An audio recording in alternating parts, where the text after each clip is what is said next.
Hey there, welcome back to Author Journey. My name is CJ Anaya. Today we're going to talk about something that is very difficult for most authors when it comes to balancing work and balancing writing and just being a parent. And I'm talking about this mainly because of a really great question I got, which is, how do I personally balance writing and parenting and, there's just so many aspects, so many plates spinning for everybody, really. I'm not the only one who's busy. Everybody's busy. And how I balance that.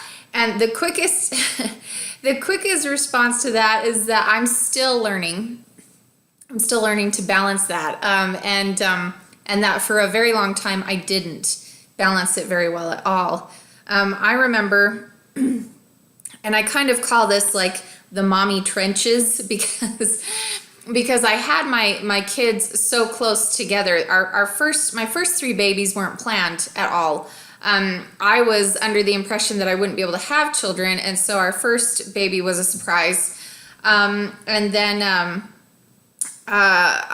even though we were using birth control and assumed that I would not get pregnant a second time, I was. And so, I had a 7-month-old baby, and then I was pregnant again, and then the third child came along, and that was a shock to us as well. And it was all a blessing. It was great because we thought we would be adopting, which still would have been great. Either way, kids are great. But we just weren't expecting so many kids so quickly. And my body really struggled with the whole process of having kids. And so I struggled a lot with postpartum depression. And dealing with having essentially two kids who were, twins, not necessarily at the same age, but close enough that it almost felt like it and made it a little difficult. And that third one was very close. During this process, I was writing. I wasn't publishing anything, but I was trying to write. And I remember I started when I was pregnant with Madison, my third baby. And I started writing this book that was really fun, and it was coming along. And then halfway through it, once I really started to throw up a lot and just got horribly sick and ill and could not continue on, it was like I never got back to that book. And I remember feeling so frustrated because I couldn't handle it. My body couldn't handle it. My anxiety over the situation, it was so frustrating. I finally got my body back together, finally, started functioning like a normal individual, getting some sleep. And then I got pregnant again. We had that fourth baby. And so in the process of being in the mommy trenches, just trying to survive, no sleep, having babies very close together, which wasn't planned, and then trying to just write a book. It took me a really long time to prioritize and to organize and figure out what I was going to do. And then once I did have all four of my kids and I really, picked up steam and was really going and publishing books and getting things done, I ended up taking on too much. So, in the process of trying to figure out what the balance was, I went all the other way. I went from on one end being just very ill and not doing anything, and then went to the extreme of trying to take care of four kids, all under the age of 6 or 7 at the time, and trying to survive still, lengthy postpartum depression periods, and then trying to do everything, learning marketing, learning how to write and publish a book, and really pushing myself to accomplish certain publishing goals and things like that. And I remember that I had extreme guilt because there were some days when I was working quite a bit and I didn't feel like I was getting anything done. And then there were other days when I didn't feel like I was taking care of my kids enough. And then there were other days that I didn't feel like I was paying attention enough to my husband. And it was just all piling up on me. And I remember, I don't remember why we were at the mall or what was going on, but I saw this shirt that said, "This is the suckiest suck of all the sucks that have ever sucked." And I sat down and started to laugh so hard because it was actually a saying that my family had used before. It wasn't new to me. I'd heard that before, and to see it on that shirt and to realize that that's just how I felt day in and day out, I just started to sob. And that's when I knew that I really needed to prioritize and just, find a happy medium and a happy balance for that. Because if you can't do that, if you can't have mental peace of mind, and if you cannot enjoy the journey, then you are not going to accomplish anything. And so it's all about your mindset and having a healthy mind, healthy emotions, so that you can prioritize what you're doing and not feel guilty while you're writing because you're not paying enough attention to your family, and then not feel guilty while you're with your family because you're not paying enough attention to the business end of writing and getting stuff done. And that's where compartmentalizing things has been a real challenge for me, so that I'm completely in it in whatever I'm doing, and then I can step away from it and be completely in it with my family. That's been the challenge. And so something that I started to do was pick times during the day where I could write, where I could be consistent about it. And it was about this time that my first 3 kids were going to school all day long, and I had my little girl, and she went to preschool for 3 hours in the morning. And that for me was, it was like a whole new world.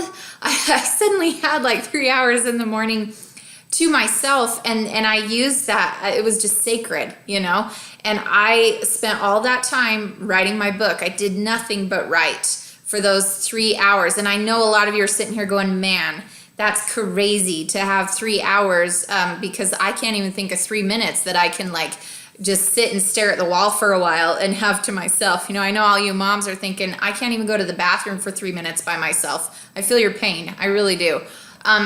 So I was very lucky in that respect. I know that a lot of people don't get that.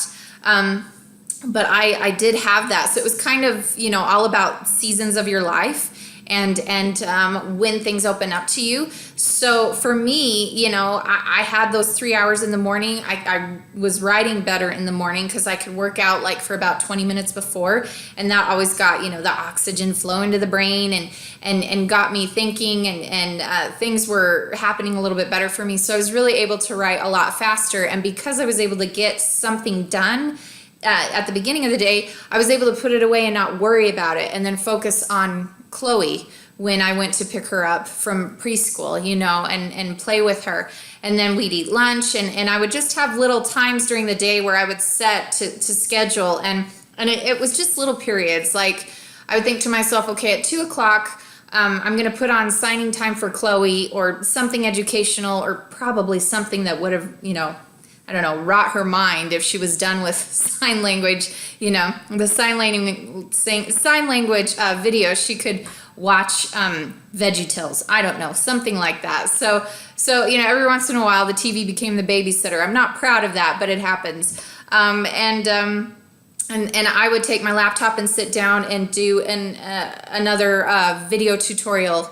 Just watch something that would teach me how to market. So it's slow going. It was slow, but it was just a little bit every day because I was trying to do too much, and I was just overextending myself, and then I was beating myself up because I had too many things going, too many plates spinning, too many ideas running around in my brain, and I could not prioritize the most important tasks and just let everything go to the side. And so for me, the most important tasks were writing in the morning, and learning how to market and publish my books. And I needed to do that, as far as that business end goes. Those were the two most important tasks. When it came to my family, the most important task was to be present and be available for them when they were home. Now with Chloe being at home, we could play a little, we could do some fun stuff together. Sometimes there were play dates, and she'd go over to a friend's house, or she'd have a friend over at our place, and so they would entertain each other, and that was great. And I would make sure during those times when I wasn't entertaining her, that I would find little snippets of time, like 15 minutes here to watch a little tutorial about how to build a mailing list, or 15 snippets here of marketing, doing my own marketing, posting things on Facebook, doing whatever it was I could to further myself and enrich myself as a writer, and also as a marketer, just learning and growing and knowing that it was slow going and knowing that it was maybe not happening as fast as I wanted it to, but I was suddenly starting to relax into my journey instead of worrying about things as much. I still worried a lot, but I've gotten so much better. And something that I've learned from mentors and from people that I have greatly aspired to be like and to learn from is that it's so important to not get caught up in the end result of what you want. It's more important to be present in the moment, to enjoy what you are doing, and to recognize that every little step you take is bringing you closer to your goal. So if you are so married to the results and you're so desperate to either make money or to get published or to get this book written, or and you're stressing yourself out about it, then it's going to prevent you from writing really a great, wonderful book. It's going to prevent you from enjoying your family as much. It's going to prevent you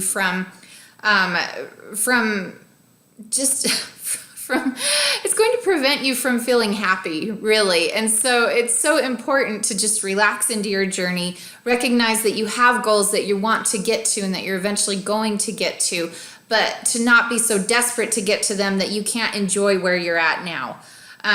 Because being present in the moment, being present in your mind, and not having your thoughts hurling, 1,000 miles a minute, it just helps you have so much more clarity, and you accomplish a lot more, because then you're not kind of running around like a chicken with their head cut off, which was what I was doing for a while.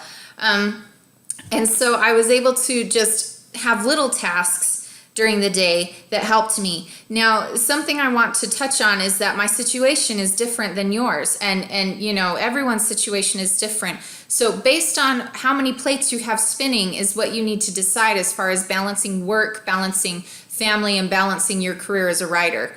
I am a stay-at-home mom, so and that's great for me. And that was something that my husband and I decided was possible for me. That's what I wanted to do.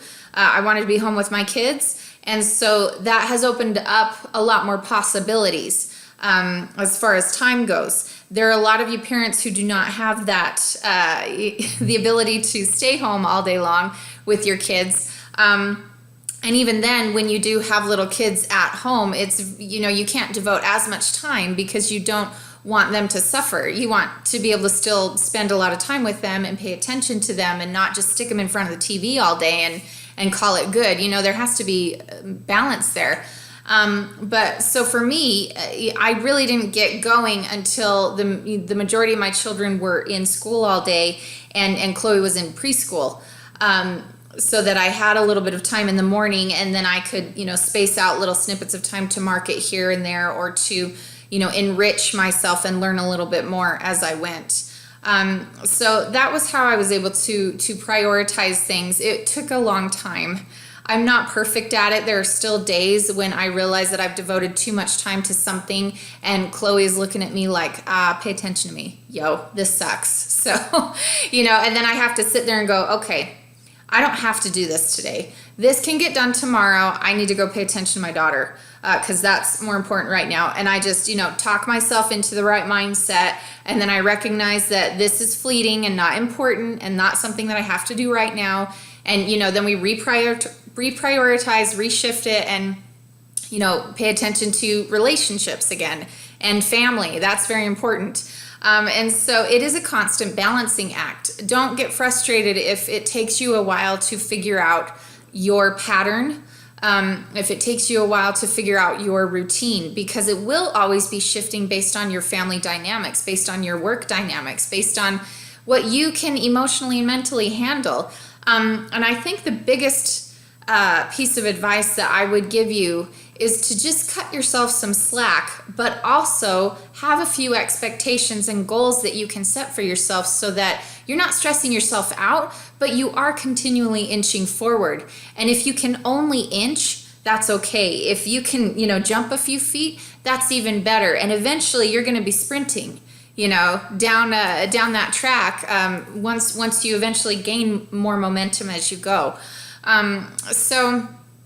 So that is what I'm trying to do. I'm just trying at this point to be mindful of how to be balanced in what I'm doing, to plan and organize every day to make sure that I'm not spending too much time on things that really aren't important, that I'm focusing on the things that are the most important, that are going to give me the most results, so that it's not taking time away from my family. And then I'm also just trying to relax into it and enjoy the journey, because that anxiety and that, stress, I'm very prone to that. I don't know if you feel me on that, but I really have to keep that in check. I've had to learn coping skills to deal with that kind of thing. And so it's a constant battle, and I'm not perfect at it all the time. But it is something that I have strived to work on, and I have found that shift in my mind of recognizing that it's all about the journey and not about the end result. It's all about how you get to your goals and how you process things, and the attitude that you have, the positivity that you draw to you. It's all about that, and it's amazing how doors open so much easier and things come so much more naturally, and that clarity is there if you can remain positive and find ways to work smarter instead of harder, really. And then always remember to never sacrifice when it comes to family. You don't want to sacrifice that time with your family to the point where you're not spending any time with them at all.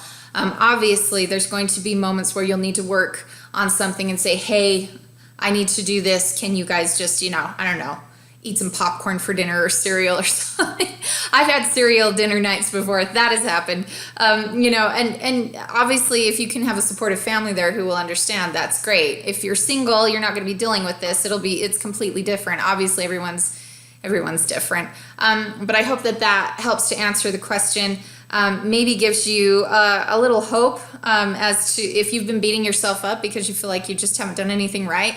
Take me as an example, a girl who at one point in her life was dealing with postpartum depression so badly that, a t-shirt in the mall just, had her laughing and crying as she sat down and, with everyone surrounding her. I mean, it just doesn't get more pathetic than that. And I've totally been there. So have that visual in your mind, and I think that you will feel like you can really accomplish anything. If I can do it, you can certainly do it. So I hope that at least inspires you and encourages you a little bit. And thank you for the great question. I hope that you guys will ask more questions. Be sure to like this video if you feel like it helped you in any way. Leave comments about any moments where you felt stressed and how you've overcome them, or if you just have more questions about working through this stress and balancing it. I'd love to answer them for you. And subscribe if you like the videos and you would like to receive more. But we will talk to you next time. Thanks for watching this. We'll see you later. Bye-bye.